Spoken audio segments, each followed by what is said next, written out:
So for today, I'm going to teach you on how to stake on Bybit. So first, you need to access your Bybit application on your mobile device and make sure that you already have account on your Bybit.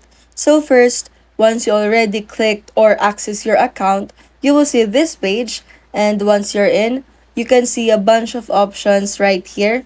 You just have to navigate to the More section, and once you're in, just scroll down and find the under Finance. So on the Finance section, you will see a bunch of options also. Just click on the Bybit Earn, and on the upper navigation, click the Bybit Savings and scroll down under all products and select the product or cryptocurrency that you wanted to stake. So for example, BTC or Bitcoin. You just have to tender the investment amount of how much BTC you are going to stake. After that, you will click the terms and conditions, which is the checkbox below.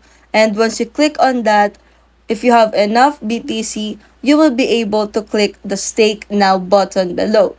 And that's how you stake on Bybit.